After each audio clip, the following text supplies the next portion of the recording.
For the average American doughboy, the towering German cathedrals and narrow, twisting city streets were as foreign to them as the yellow brick roads of Oz. But this was Germany, Cologne, Dusseldorf, Ulm, the industrial might of Hitler's Nazi Germany spread out from the Rhine River to the Elbe. Only one thing remained for the weary soldiers: to push east towards Berlin and conquer it.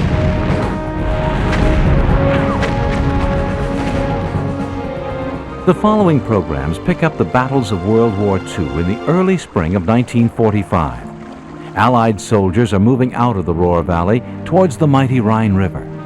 Using Higgins boats brought forward by the U.S. Navy and a captured bridge at Remagen, the armies successfully cross and join up with paratroopers on the east banks, dropped in one of the largest airborne assaults yet. The combined forces now move into the great German cities: Frankfurt, Heidelberg, Cologne, Dusseldorf. For the first time since the start of Hitler's march across Europe, the Germans get a taste of their own medicine. The programs that follow were produced within months of the battles and are presented herein without editorial intervention or contemporary revisionism. Not only do they show you the march across Germany, through music and words and layered sound effects, they capture a sense of time and place that modern documentaries simply cannot recreate. First, though, we begin with a gallery of still photographs from the Allied advance during the push to Berlin.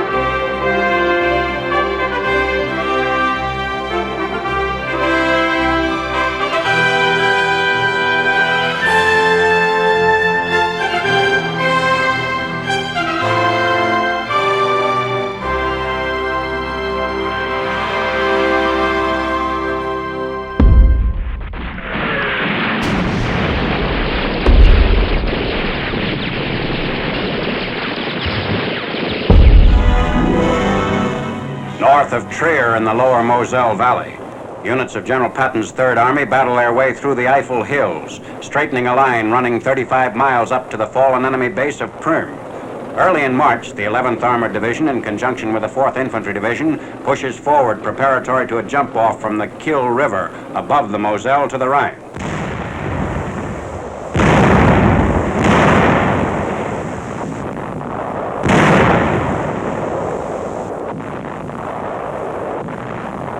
German positions in the hills above Trier are brought under fire. This offensive, which began late in February when armor and infantry crossed the Moselle and began clearing out the Moselle-Saar Triangle, is to result in the collapse of last enemy territory west of the Rhine.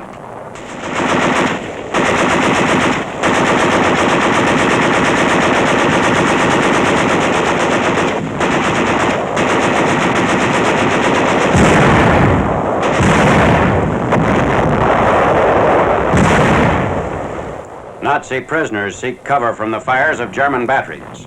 They were captured at Oss, Germany, northeast of Prüm.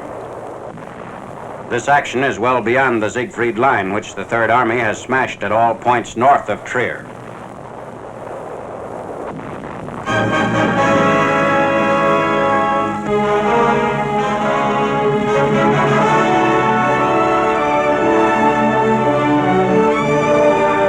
The drive to Cologne. On the approaches to Germany's fourth largest city, the enemy had prepared huge roadblocks to be rolled into position when First Army troops struck from the northern and southern outskirts.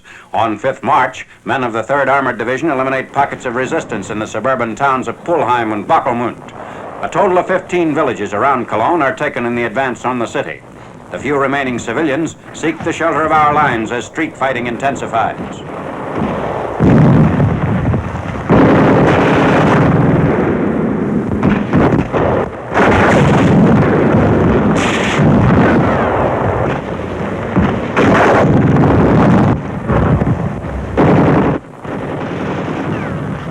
The troops under Major General Maurice Rose quickly batter down the spotty opposition to their penetration of the Cologne city limits.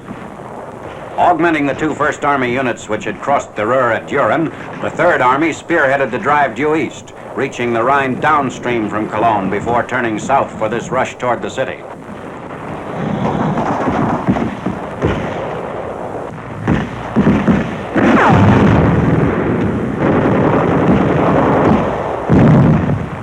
The streets of Cologne are not far ahead.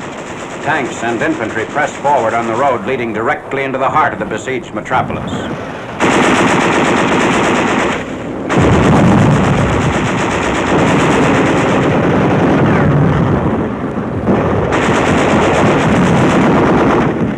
The cathedral spires gradually loom closer as the advancing column continues its uninterrupted approach. There is some machine gun fire and occasional shells, but little concerted resistance.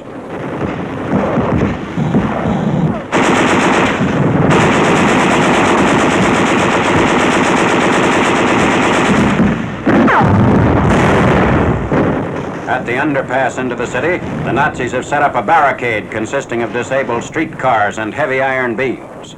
E and A companies of the 36th Armored Infantry Regiment are first to reach this roadblock, and they rapidly remove its many components.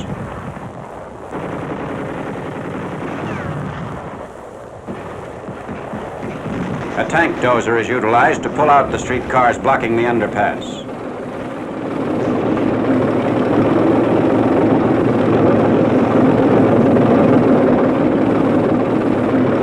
In 45 minutes, the barrier has been removed and armor rolls into the city proper.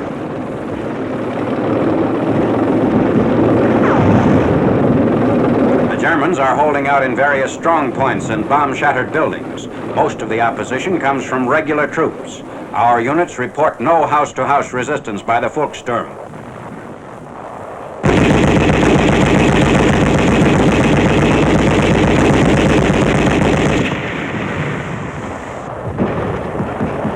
The enemy is pursued from street to street. Those attempting to flee in motor cars are repeatedly fired upon.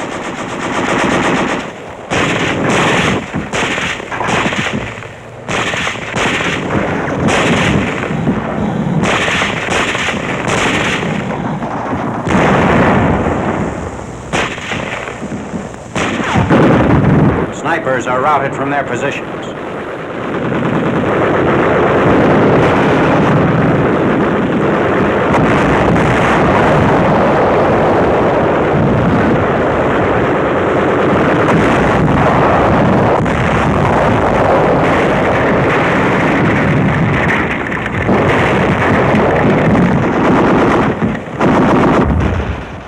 The tank suffers a direct hit, and the crew leaps from the flames.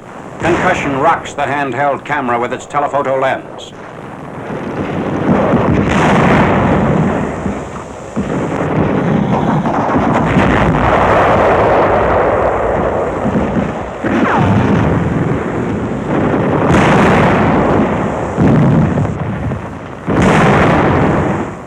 Nearby, the shell of the cathedral is still standing, almost intact except for holes in the roof. The edifice received no direct bomb hits in approximately 25 all-out raids on Cologne. Inside, the 700-year-old cathedral is bare, its religious relics having been removed to places of safety. 15 miles south of Cologne, the First Army captures Bonn.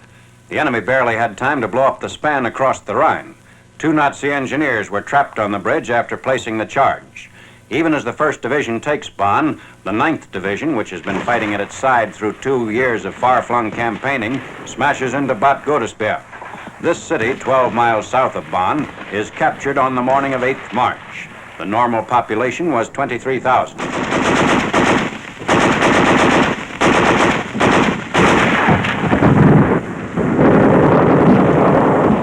In 1938 at Godesberg, Hitler and Neville Chamberlain met in this building prior to the Munich Conference, at which the dismemberment of Czechoslovakia was formally ratified.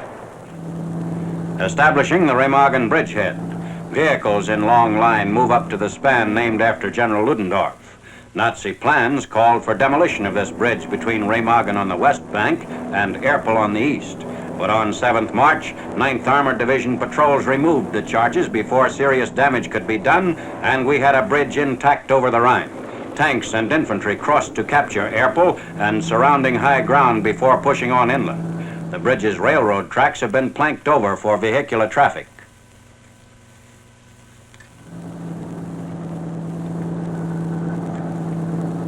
Our ACAC opposes persistent enemy attempts to dive bomb the Ludendorff Bridge.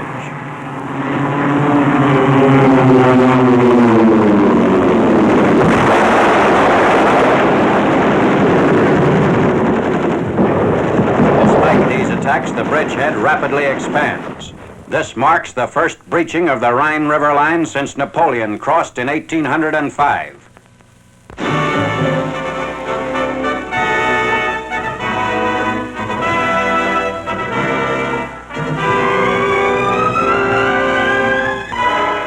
"50 miles north of the Remagen bridgehead, air and ground assaults marked the 9th Army's drive to the Rhine opposite Dusseldorf.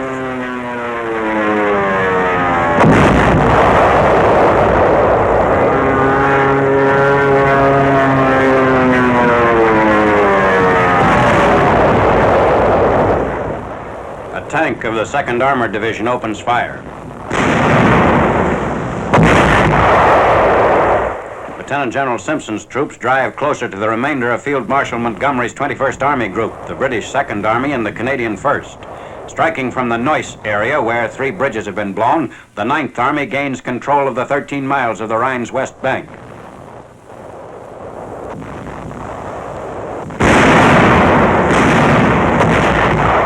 Firing on enemy barges in the Rhine before Dusseldorf.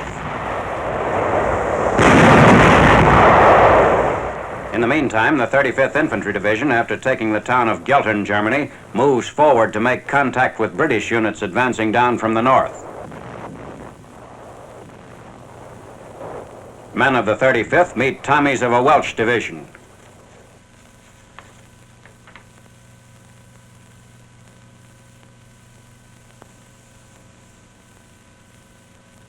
Bicycles are used by elements of the 84th Infantry Division along roads opposite Duisburg. The two-wheelers are abandoned as they strike out across somewhat rugged Rhineland terrain. A combined Anglo-American drive further north is reducing the enemy's west bank bridgehead opposite Wesel, paving the way for new Rhine crossings north of the Ruhr. Tanks participate in the routing of last enemy forces fleeing to the east bank.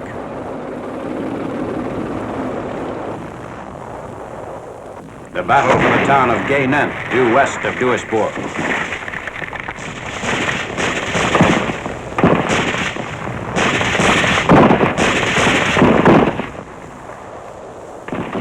Less than 3 weeks after this action, the 21st Army Group is across the northern Rhine.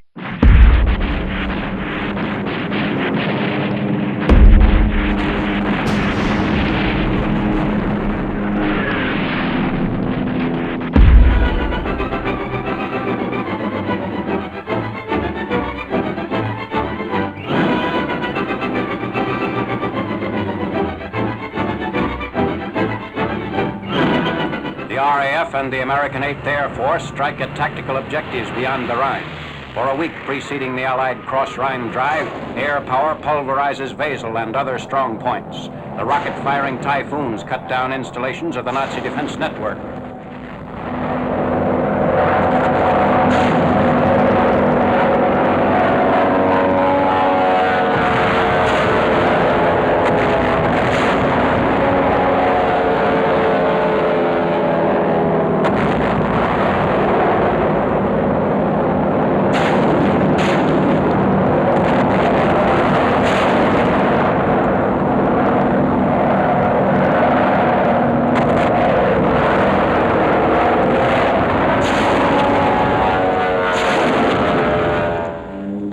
Mitchell bombers over Wesel. Between 22nd and 24th March, the RAF dropped 1,700 tons on troops and positions at Wesel, 1,975 tons on Nazi concentrations along the northern edge of the Ruhr and at Bocholt, above Wesel.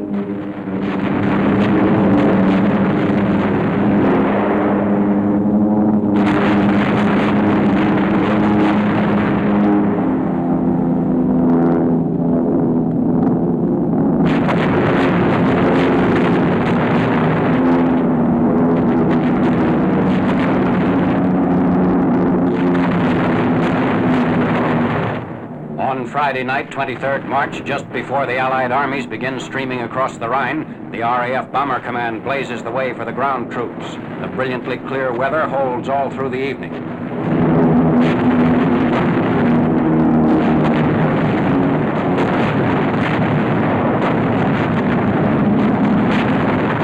Incendiaries burn out Nazi installations which might disrupt our bridgehead operations.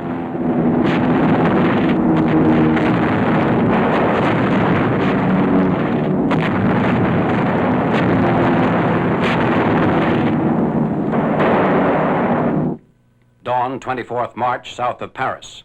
Paratroopers begin to assemble for the greatest single airborne operation in all history. Officers and men of the U.S. 17th Airborne Division don their gear before entering the troop carriers. The aircraft are C-47s loading 18 men, and for the first time, Curtiss Commando transports, which carry 36 paratroopers.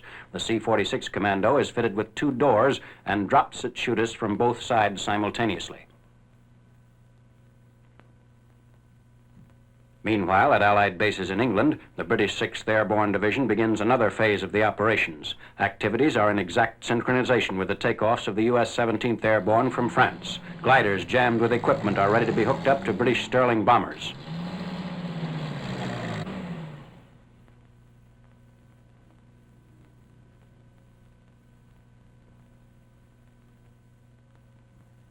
Glider-borne Tommies get aboard for the trip to the bridgehead sector, where British commandos already have launched Marshal Montgomery's thrust across the lower Rhine. At the same time, the American glider-borne infantry is moving out of airfields in France. These units climb into the Waco or CG-4A glider. It normally carries 12 fully equipped soldiers or a combination of soldiers and equipment up to 4,000 pounds. The nylon rope is prepared for hooking the glider behind the tow ship.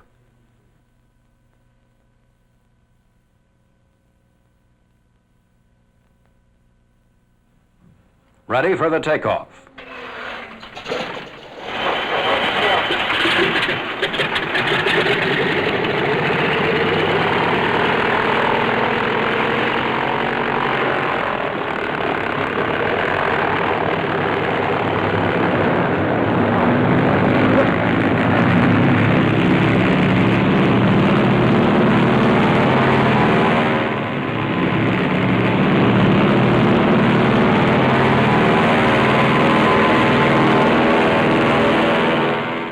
CG-4A glider can be hauled as fast as 150 miles per hour with its full load, although normal cruising speed behind a C-47 is 120 miles per hour. All American gliders in this operation are towed in pairs.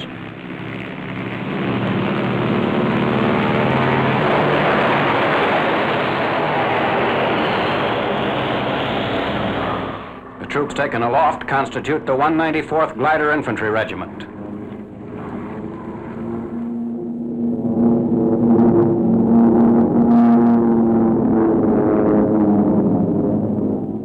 From nearby French airfields, the paratroopers take off.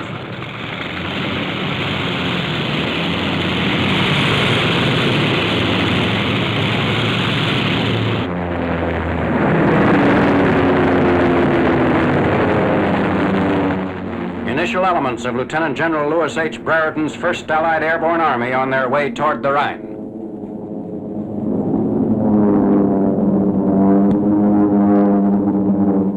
In the same early dawn across the Channel in England, a Sterling leaves the airfield with the first British glider to go aloft in the 24th March operations.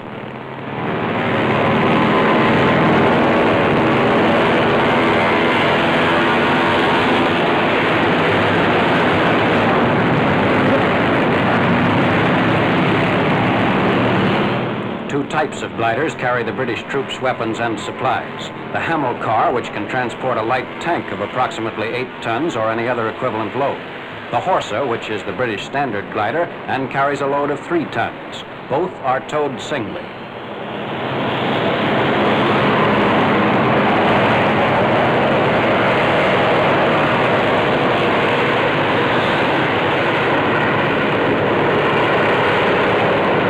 Inside one of the gliders.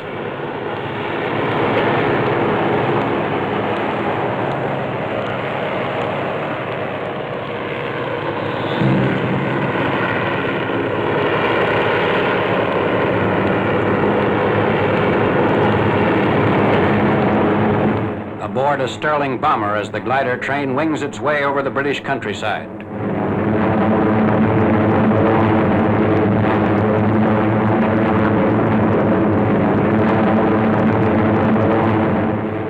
Crossing the English Channel.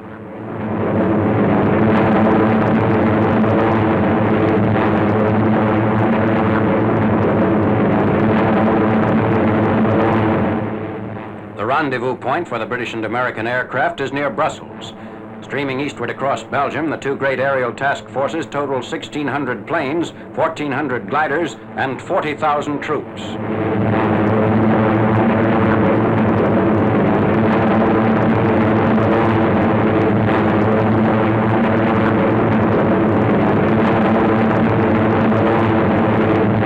Over the ruins of Belgian towns.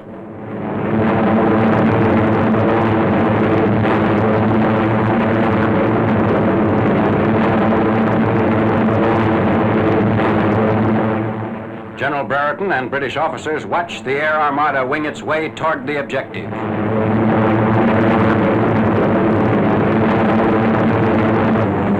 Approaching the Rhine River, one of our aircraft lies in flames near the river's bank.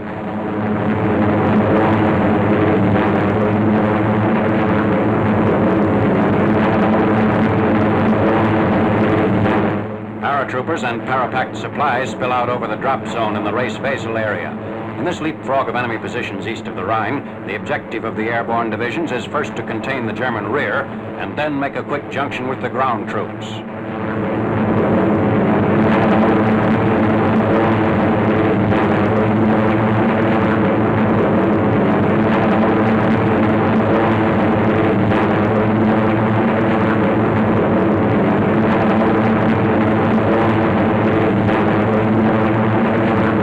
C-46, caught by flak, dives toward the ground.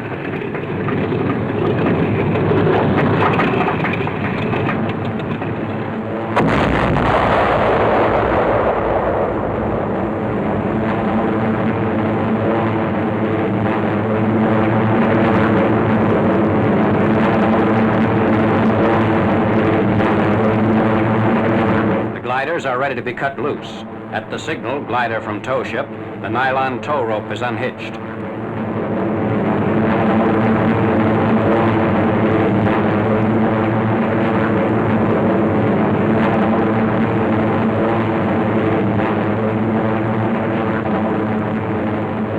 First glider landings without mishap. Fighters and bombers have been maintaining a protective cover over the area, which is infested with concealed flak positions.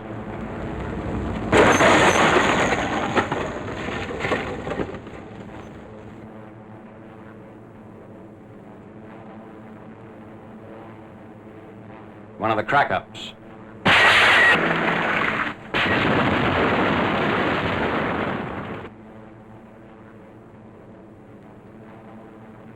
This operation is a reversal of the Allied airborne tactics in Normandy and Holland. Here, the glider and parachute forces come in after the ground troops begin their cross-Rhine assault.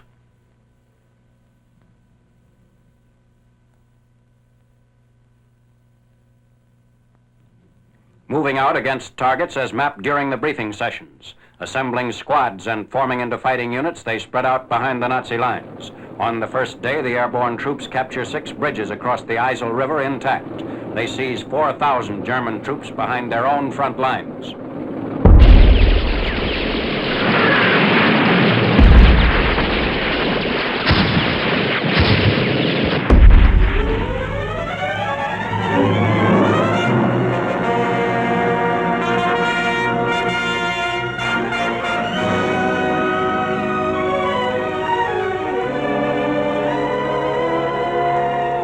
The American drive to the Rhine is launched on 23rd February with assaults against the River Rhine.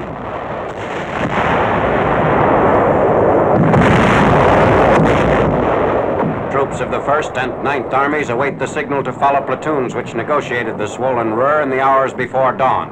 Tanks give protective fire at the river's edge.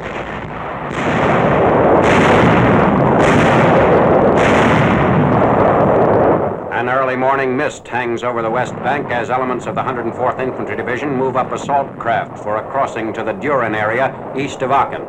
Despite enemy fire from the east bank and the swift current of the Ruhr, the bridgehead operations go forward almost without interruption.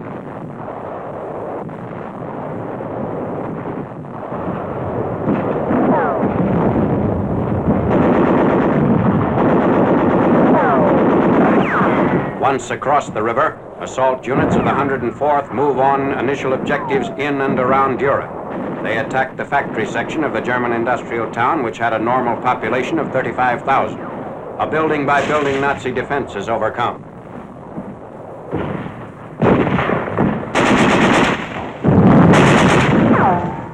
Except for slight delays at surrounded strongpoints, our troops complete the capture of Düren without encountering formidable opposition. Simultaneous with the opening of the First Army's Ruhr offensive, 9th Army units are ready to jump off in the vicinity of Linik, 16 miles northwest down the river. Early in February, the Ruhr had risen from its normal width of 20 to 40 yards to 300 yards. By the 23rd, it's down to a maximum width of 50 yards, but still is running 6 to 7 miles an hour. The tricky currents twist and toss the light wooden boats.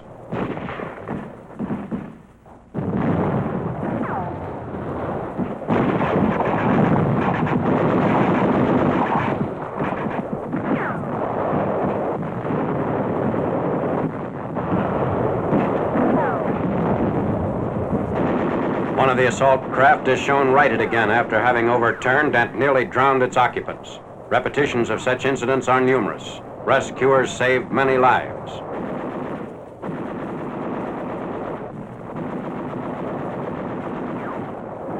Thoroughly drenched and weary from their ordeal, they continue on to join troops moving beyond the Ruhr's east bank.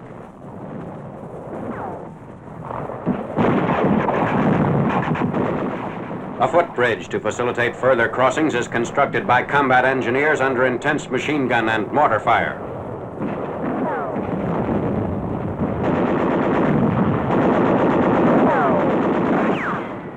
Infantrymen keep under cover until the span is ready for use. As they cross, an American reconnaissance plane surveys the operation. Many small towns fall in the path of the rapid advance, and an early count of prisoners reveals 4,000 captured in the first 24 hours.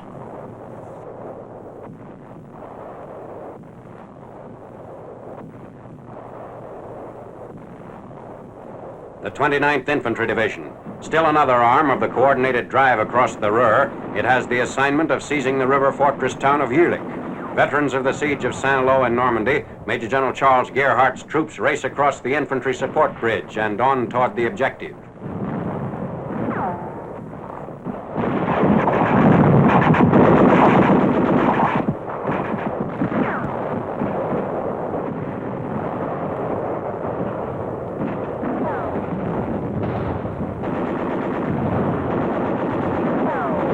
General Gerhardt makes the crossing along with his troops and directs the advance into besieged Jülich. The town, which had been heavily raked by American aircraft prior to this attack, is quickly cleaned out by the 29th. Last-ditch defenders are driven from cellars inside Jülich.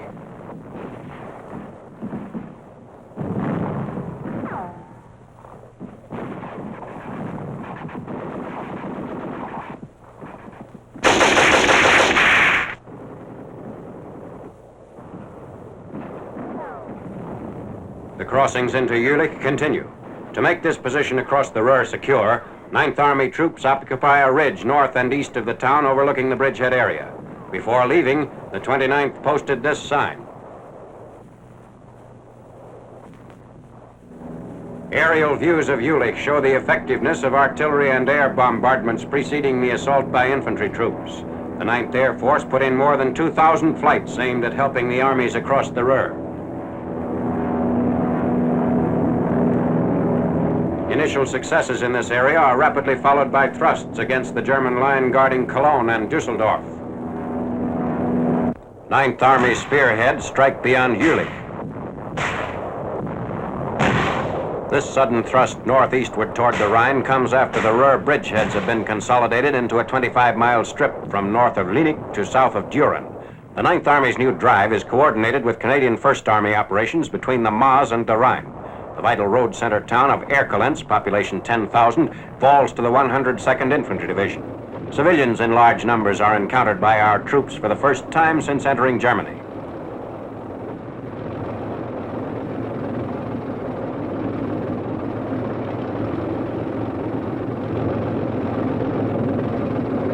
Hundreds of prisoners of war and forced laborers from many European countries are liberated by the advancing Americans.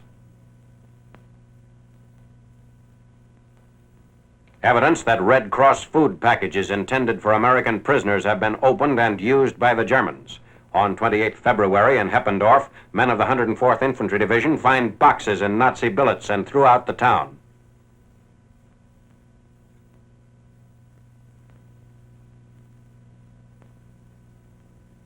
While the 9th Army continues northeast, 1st Army units which crossed the Ruhr at Düren drive directly east toward Cologne.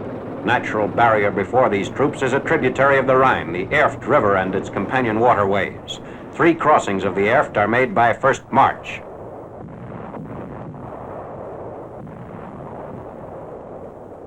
The troops deploy across the plain 7 miles outside Cologne. As enemy resistance intensifies, tank elements of the 3rd Armored Division move into action.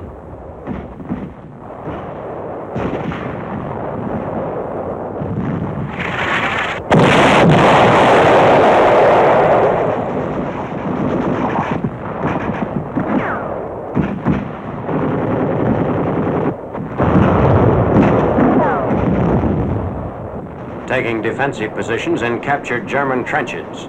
Despite enemy defenses consisting of great anti-tank mine pits and earthen fortifications backing up the Erft, the 1st Army maintains its grip beyond the River Rhine and moves closer toward Cologne. Meanwhile, on 2nd March, the city of Neuss, with a pre-war population of 60,000, is captured by the 83rd Division 9th Army. We reach the Rhine where it's 1,180 feet wide and 50 feet deep. The telephoto lens shows Düsseldorf and its bridges spanning the Rhine. American guns shell the city. General Eisenhower, accompanied by Generals Simpson and McLean, visits the 9th Army front 3rd March. In a statement concerning the present offensive, the Supreme Allied Commander said, "We expect to destroy every German west of the Rhine and within the area in which we're attacking." General Eisenhower added, "If the German continues to show the spirit he has now, there's only one way he can be beaten. The Allied armies must meet the Russians in the center of Germany."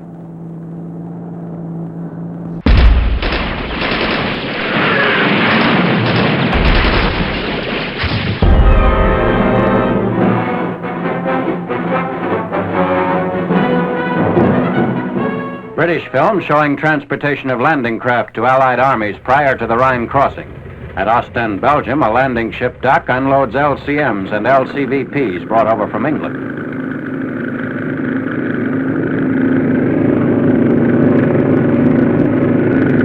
Both the Royal Navy and the U.S. Overland Fleet, with hundreds of vessels, aided in the amphibious crossing of the river. These Higgins boats, after being unloaded at Ostend, go around the coast to Antwerp and then move on to the front by way of the Albert Canal.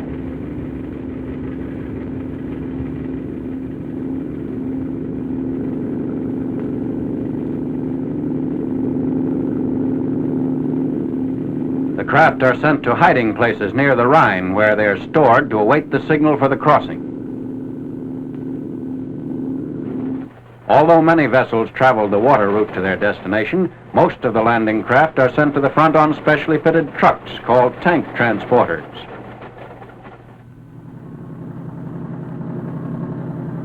The trucks move down highways to Germany. D-Day across the Rhine saw a stream of LCMs and LCVPs ferrying men, tanks, guns, bulldozers, and gasoline drums to the eastern bank, playing a vital role in the successful bridging of the river.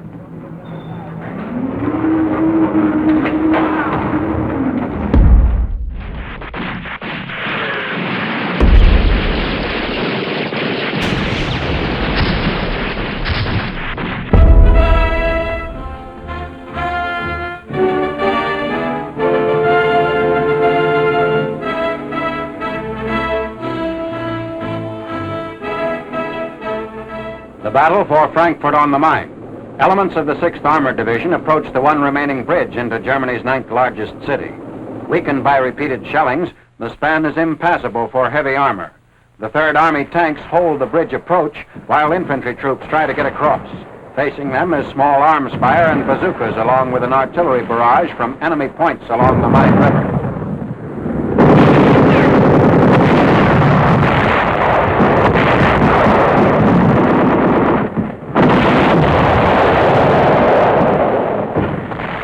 Our men are forced back as the shelling continues unabated for 6 hours.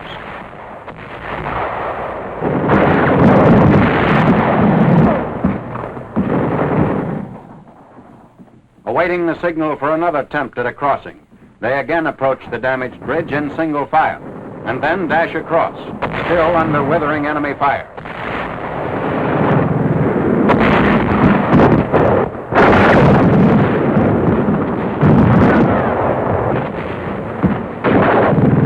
Entering bombed-out Frankfurt, 5th Infantry troops move up to clean out snipers within the city, which was defended by Volkssturmers and SS units.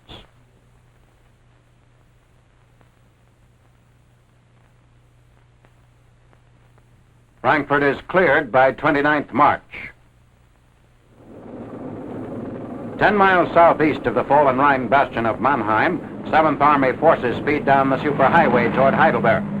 German demolitions have destroyed all bridges over the Neckar River into the ancient German university city. Infantry support rafts transport men and vehicles. The 10th Armored and 63rd Infantry Divisions capture Heidelberg, 30th March. Unlike German cities of similar size, Heidelberg is virtually unscathed.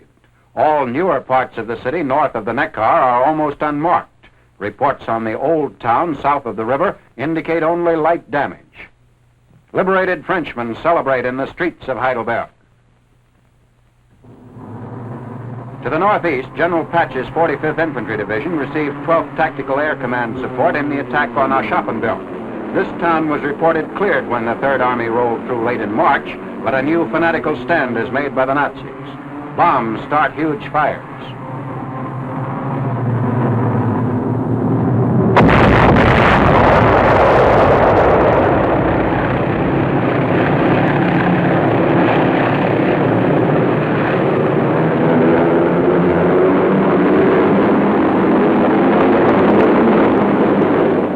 Aschaffenburg finally is taken on 3rd April.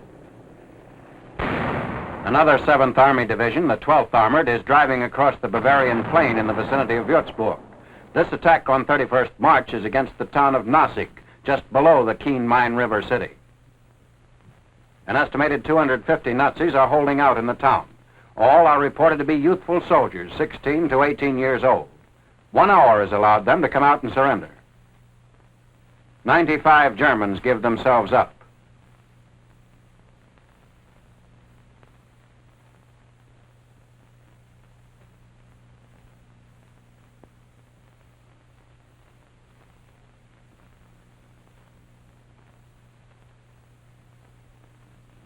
Interrogation reveals that these troops had only 15 days training, but their marksmanship is attested by reports from men of the 12th Armored.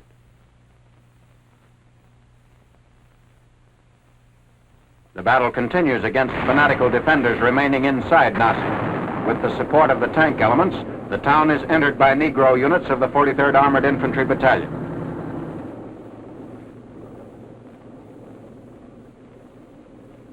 The little town is afire as it falls to Major General Roderick Allen's troops. On the 1st Army front, German shells burst over the city of Limburg, 22 miles east of Koblenz. A major rail and highway terminus, the city is entered by the 9th Armored Division with a crossing of the Lahn River. This climaxes a dawn to late afternoon drive, 26th March, in which the 9th swept down the Cologne-Frankfurt superhighway to reach Limburg.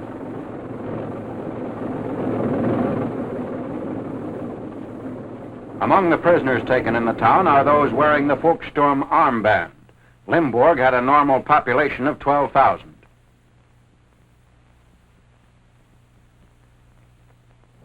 The Autobahn in this area is used as an airstrip by liaison pilots of the field artillery. Normal traffic is not interfered with. In addition to the main upper section of the superhighway, American motorized equipment moves toward the front along the underpass.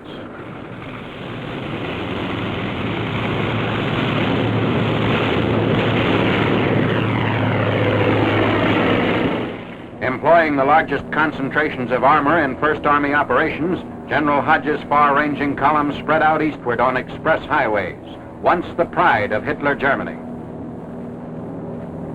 In an Allied plan to isolate the Ruhr, the 3rd Armored Division swings north for a junction with 9th Army troops. Moving at great speed, the 3rd Armored spearheads toward Paderborn, 100 miles northeast of Cologne. The 104th Infantry Division, under Major General Terry Allen, also participates in this action. The commander of the 3rd Armored, Major General Maurice Rose, is killed near Paderborn on 30th March.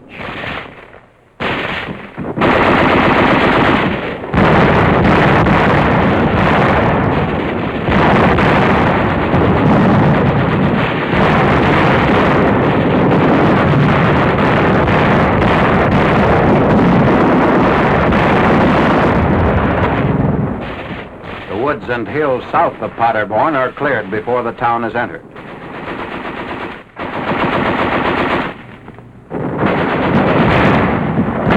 The attack on Gießen, just west of the Autobahn, which runs from Frankfurt to Leipzig. The 7th Armored Division takes the town. It is in this area that 1,200 American, English, Russian, and Polish prisoners of war are liberated on 28th March. Originally held at Limburg, they were being moved back when our troops cut off their captors.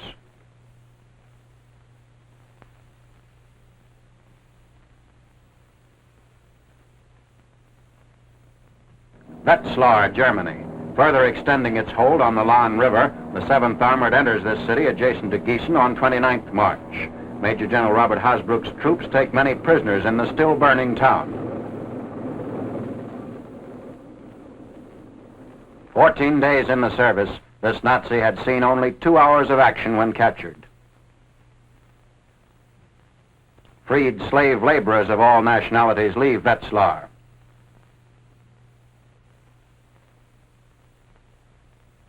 The Ernst Leitz Optical Works, home of the Leica camera.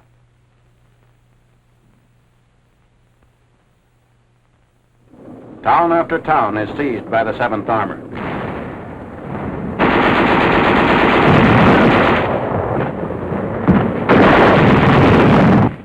Rossberg, Diekenbach, and Gontershausen, all in an area 15 miles northeast of Gießen, are taken in rapid succession. The tanks speed on past the smoke and flames.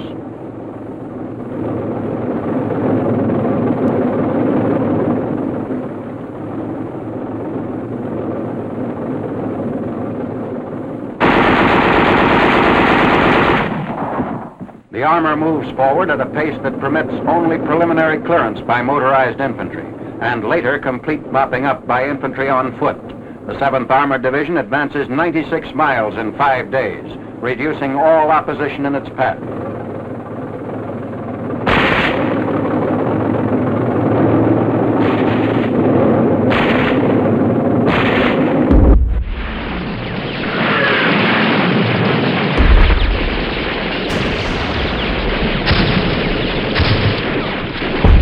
This is Lorne Green. In World War II, 61 United States Army divisions were locked in mortal combat with the enemy in the European theater of operations. This film is about one of those divisions, the 10th Armored. Its nickname was the Tiger Division.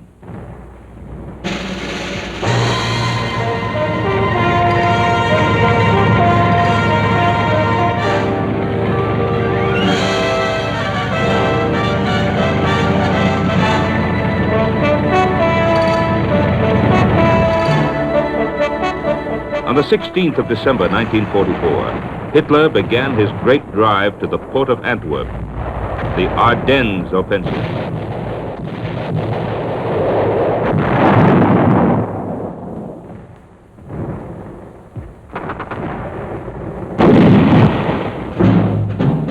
Six days later, on the 22nd of December, strong German forces surrounded the outnumbered and outgunned American defenders of Bastogne, a key communications center, vital to the success of Hitler's plan.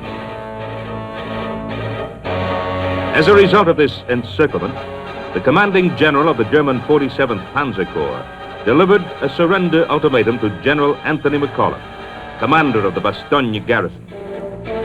General McAuliffe's reply to the German commander was nuts. Fighting in the beleaguered city was Combat Command B of the 10th Armored Division.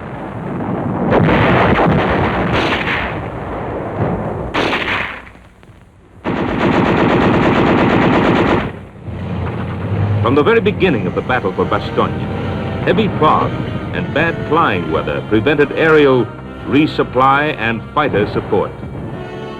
There was a shortage of surgical equipment and not enough blankets for the men suffering from wounds and shock. Ammunition was running low, and some of the artillery batteries were down to less than 10 rounds per gun. But the morning of December 23rd broke clear and cold, and visibility was unlimited from England to the foxholes of Bastogne, where every man looked up to the sky and prayed, and their prayers were answered.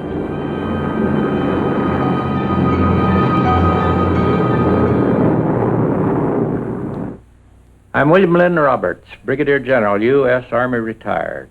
I was Combat Command Commander of CCB 10th Armored Division in World War II. The 19th TAC, we called them, furnished us every half hour a squadron of planes which circled us. At the same time, by some luck, a captain staggered into Bastogne. How he got there, I don't know, but he was an expert on operating with the air from the ground. We had a fine VHF set which could work with the air. We set that thing up in the middle of the compound, and he used the air as follows. The airplanes carried napalm bombs, ordinary bombs, rockets, and what he called bullets.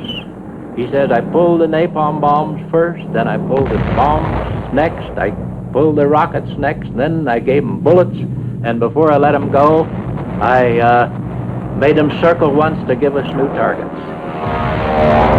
I have estimated that the air was equal to at least 2 divisions of help, because they could see in the snow, which had newly fallen, where the tanks had gone, and they were able to bomb all of these little woods. And at one time they found a column moving right toward the 4th Armored Division, which was battling to get into us. And I think the next air squadron destroyed the whole group. I am General Anthony McAuliffe, United States Army retired. I was at Bastogne with the 101st Airborne Division in 1944. One of the saddest and most dramatic incidents occurred on Christmas Eve night. We had asked for volunteers when we lost our hospital, and a very fine trained nurse, the daughter of the village hardware storekeeper, Renee Lemaire, volunteered. She took charge of a group of wounded from the 10th Armored Division in a house on the main street of Bastogne. But on Christmas Eve, a 500-pound bomb struck the house, went all the way through, and none of the 10th Armored Division soldiers, nor Renee Lemaire, not a one survived. On December 26th, elements of the 4th Armored Division crashed into Bastogne. The encirclement was broken, and for the Germans, it was the beginning of the end. After we'd been in there about 30 days, on the 16th of January, we were relieved. We left Bastogne in one of the worst blizzards I've ever seen. Going up Longwy Hill, about 40 miles south. Great big, long hill with a gentle slope. The tanks just couldn't make it. They were sliding back like bears on a slippery slide.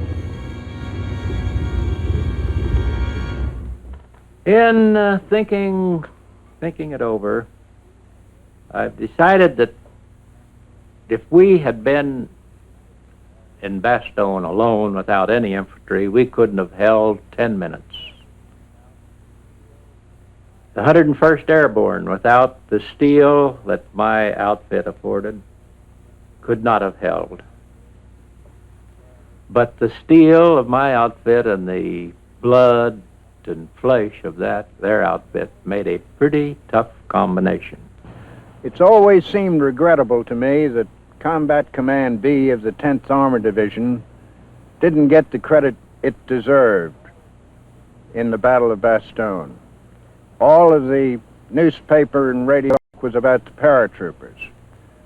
Actually, the 10th Armored Division was in there a day before we were and had some very hard fighting before we ever got into it. And I sincerely believe that we would never have been able to get into Bastogne if it had not been for the defensive fighting of the three elements of the 10th Armored Division who were first into Bastogne and protected the town from invasion by the Germans. On the 20th of February, 1945, following a much-needed rest and refitting, the 10th Armored Division was rolling in high gear again. The mission this time was to clear the Saar-Moselle Triangle and capture the city of Trier, an important supply and communication center, and one of the most heavily fortified areas in the world. This was the job General Patton had started in November of 1944, but left unfinished because of the Ardennes counteroffensive.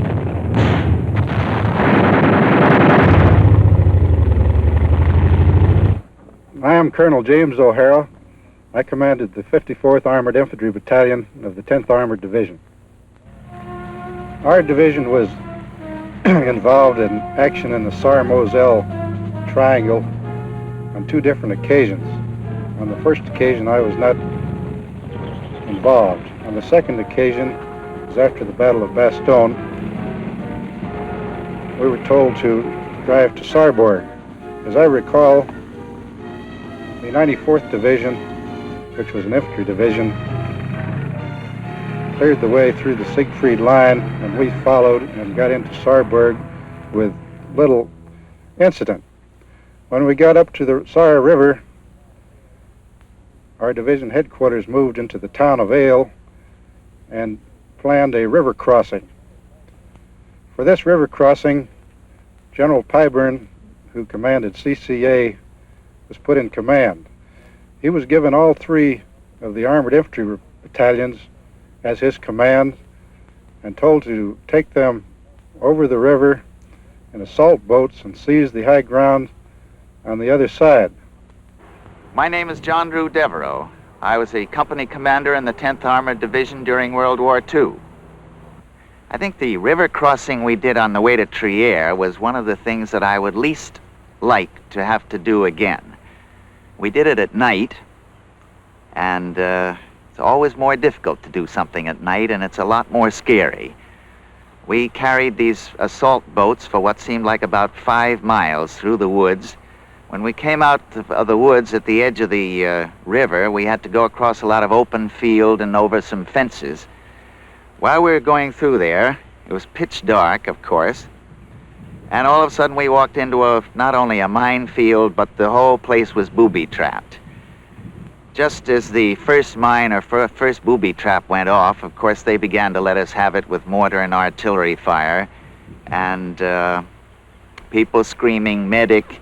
You didn't know whether you should put your foot down again in front of you for fear you were going to step on something, whether you should just stay right where you were, or what to do. It was about as scary a thing as I've ever been through. We finally got to the river, crossed without too much trouble, but I tell you, it was a great feeling to get on the other side and get on solid ground again. We got up to the top of the hill, and down in the valley below, there we met again with General Pyburn. There was not too much action at this time, and we saw many prisoners coming to the rear. However, there were a number of pillboxes which had to be cleared out. General Pyburn gave us our choice of when to clear these pillboxes out.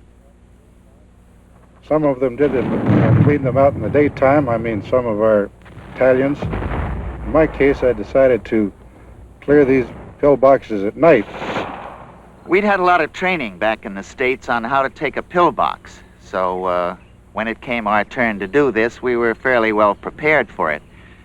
We crawled through about 1,500 yards of open field, got down into an anti-tank ditch, and then the approved routine was that your bazooka man was to fire his bazooka at the observation slit of the pillbox while a couple of the others went around the back and threw grenades in. Well, I turned to the bazooka man and I said, okay, now you fire at the observation slits, and he said, okay, and he turned around to the rocket man, say, give me the rocket for the bazooka, only to find that the rocket man was lying on his stomach about 1,500 yards way back where we'd started. So there was nothing much to do there but take a couple of N1s and pop away at the slit while the platoon sergeant and myself went around the back. It was rather like the movies.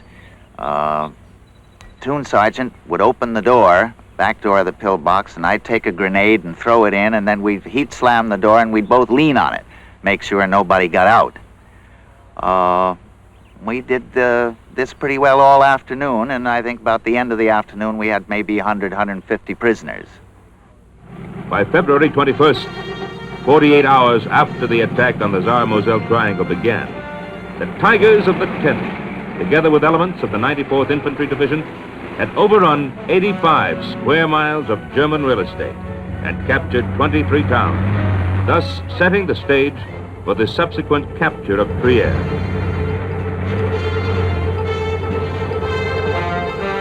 Well, the 10th Armored was then given the mission of taking the town of Trier.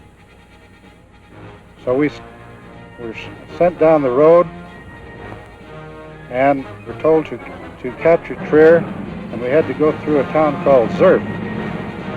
When my battalion got up near the town of Zerf, we found that the Germans, which we had knocked out from the area around the river, had retreated just behind Zerf, and they were zeroing in on Zerf with heavy artillery. I had gone past Zerf in the morning and found that the town was boiling with artillery. Didn't see how anybody could live there. I moved on up to a battalion that had lost its whole headquarters. Some sick, some absent, one killed. And my executive and I took over this battalion. It was raining, it was dark, they were shelling. At the same time, General Patton was raising Cain with General Walker, the Corps commander, who was raising Cain with General Morris, the division commander, who was raising the devil with me to get into Trier. As I said, practically all the division was around Trier except my little force that was just being relieved at Zerf. Colonel Richardson, Lieutenant Colonel Richardson, was commanding. I heard that he was to be relieved by the Rangers in the afternoon. Get into Zerf, they were yelling over the radio. I sat in the headquarters that evening with Roberts, my exec, and we used an old map and decided that we'd play this as a map problem. We wanted to go around to the right, but we found out that it was dark, we didn't have guides, it was loaded with mines. We knew there's big minefields up there. We were afraid to do that. The only road was directly into Trier, but you couldn't hold a hand up in the afternoon on this road because the Germans were on the ridges on each side, so we couldn't figure on this road. But all at once it occurred to us that it was black and the German couldn't see anybody on the road. So we decided we'd send him down this road. Richardson got loose, came into the headquarters. We told him he's going in. He brought his young officers in, briefed them. I remember he told one outfit, I'll take the bridge to the right, you take the bridge to the left. It happened that we knew that these two bridges were still intact from airplane photographs that day.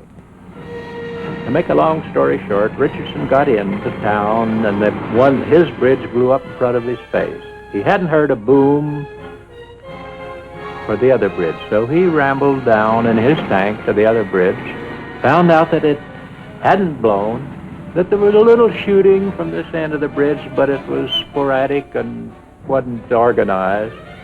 He organized a platoon, sent it across the bridge. He had his tank and some other stuff fire on the other end of the bridge, and fortunately they got across.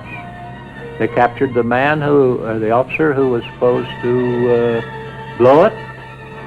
He directed them to 10 or 11 other officers who would have told on him if they'd got away. They were in the back of a cafe, so we got the whole group. My name's John Winter. I was a tank platoon sergeant of the 10th Armored Division during World War II. After Trier was taken, we shoved on to Wittlich, Germany. After taking Wittlich, we pulled back to Trier and was promised a rest. But my particular platoon and a platoon of infantry was given the mission of, on the opposite side of the mountain from Trier, to try to take a bridge intact. And we started out under the cover of darkness. As we approached in this valley where the bridge was supposed to be, the Germans were set with 88s and infantry awaiting for us. That's where I lost my tank. When it was hit, it immediately burnt, and I bailed out the top of it, dived out the top, and run into a large dairy barn for cover. On the 16th of March, the entire division was pushing toward the Rhine. To get there, the Tigers dealt with endless enemy pillboxes, dragging streets, roadblocks, and worst of all, about 100,000 well-trained German troops. I'm Colonel Curtis L. Hankins. I was a battalion commander of the 61st Armored Infantry Battalion in the 10th Armored Division. One event that I remember on the race to the Rhine concerns the destruction of a German supply column. This took place between Kaiserslautern and Frankenstein. With the aid of the Air Force, who had bottled up some German vehicles earlier in the day, we were able to destroy an entire German Army's supply train. This was recognized as one of the greatest concentrations of enemy equipment of the entire war. And General Patton came down to take a look at this and said it was the most fantastic destruction of an enemy column that he had seen during the entire war. The Tigers reached the Rhine Valley in a little over a week, capturing in their drive 8,000 prisoners and cutting off the escape route for more than 50,000 Germans. On the 28th of March, they crossed the Rhine at Worms for the final cleanup that was to take them clear to the Austrian and Bavarian Alps. 3 days later, after heavy fighting, the division rolled through the historic university city of Heidelberg. But the Tigers were getting tired. After 6 months of continuous, vicious fighting, the division was now 50% below strength, and the men were showing the inevitable signs of wear and tear. This was a dangerous situation. For although the Germans were definitely on the run, they still packed a murderous wallop.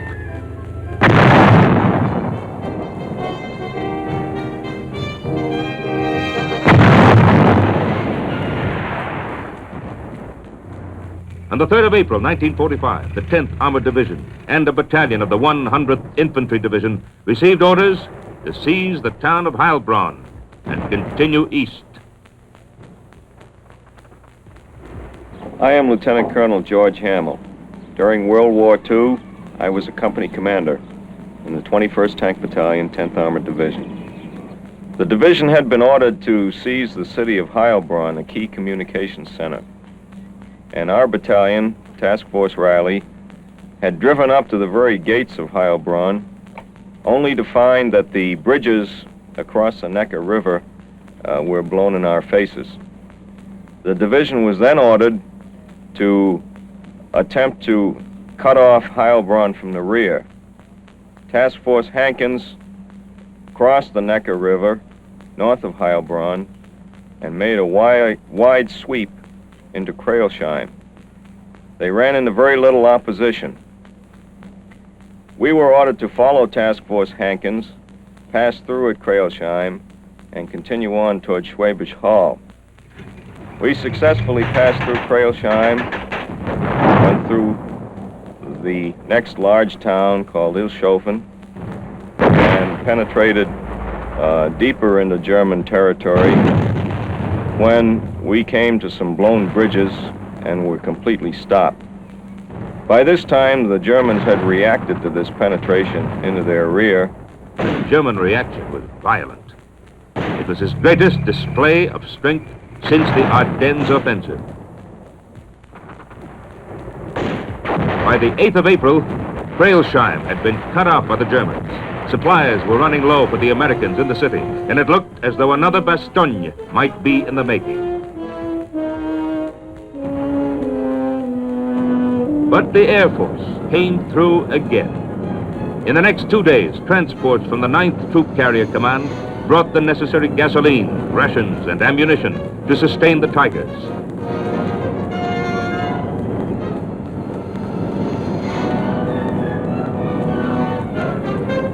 Despite their ability to beat off one enemy attack after another, the Tigers could not maintain supremacy of Crailsheim without reinforcements, and reinforcements were not available.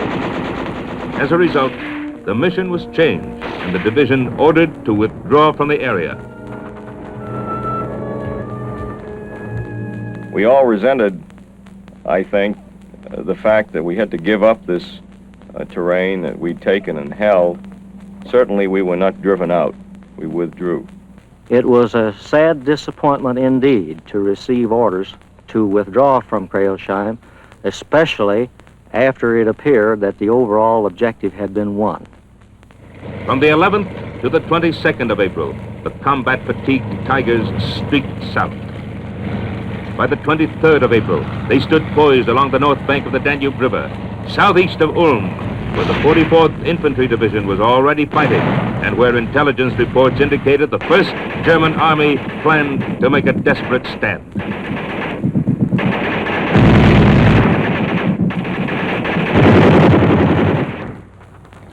The city fell in a matter of a few hours as the lead vehicle passed the outskirts of the town at 8:54 in the morning. I immediately sent the message back to Combat Command. And a few minutes later, the Paris radio announced that the American forces had captured Ulm, when in fact we were still fighting there. With the capitulation of Ulm, the 10th's 3 combat commands raced forward with violent effectiveness. Town after town was gobbled up in the great rush. Our division was ordered to attack down through the Bavarian Alps to the Brenner Pass to link up with American troops coming north through Italy. The Germans had threatened to make a last-ditch stand in what was referred to as the German National Redoubt area. There had been a lot of talk about undercover activities by what the Germans referred to as werewolves. As we approached the Alps, we could see them from a distance, and it certainly made all of us pause, wonder what awaited us. They were very beautiful, great snow-capped peaks, but for an armored unit, it was also rather forbidding. Actually, when we got into the Alps, we found very little resistance, and our battalion went down into Garmisch-Partenkirchen through the town of Murnau. Another column went down through Oberammergau. While clearing the roadblock at Oberammergau, the scene of the world-famous Passion Play, an International Red Cross representative came up to the other side of the roadblock. He had with him a German captain. They wanted to negotiate for the city of Garmisch-Partenkirchen, the scene of the 1936 Winter Olympics. They wanted us to agree not to shoot up the town. After considerable discussion, we agreed not to shoot unless the Germans fired at us first. When we arrived at the town, the International Red Cross representative escorted us through the town, and the Germans lived up to their bargain and didn't begin firing until we were well beyond the city. This ended the war for my task force, and I can't think of a better place to end it than Garmisch-Partenkirchen. I'm Colonel Thomas Chamberlain. During World War II, I commanded the 11th Tank Battalion of the 10th Armored Division. If the staff of the division had spent 2 years trying to pick out the best place to end the war, they could not have done as well as we actually did. There were big hotels on the lakes where the men could go swimming and boating. Of course, plenty of skiing and ice skating. In addition, there were horses available so that they could go horseback riding. It made a fine place to relax after the war. The war was over and won. The Tigers of the 10th had met and conquered the best of the enemy. They had covered 600 bitter, bloody miles from Cherbourg to the Brenner Pass, fighting almost every inch of the way. They had taken 56,000 prisoners and 600 cities and towns. Yes, the war was over and won.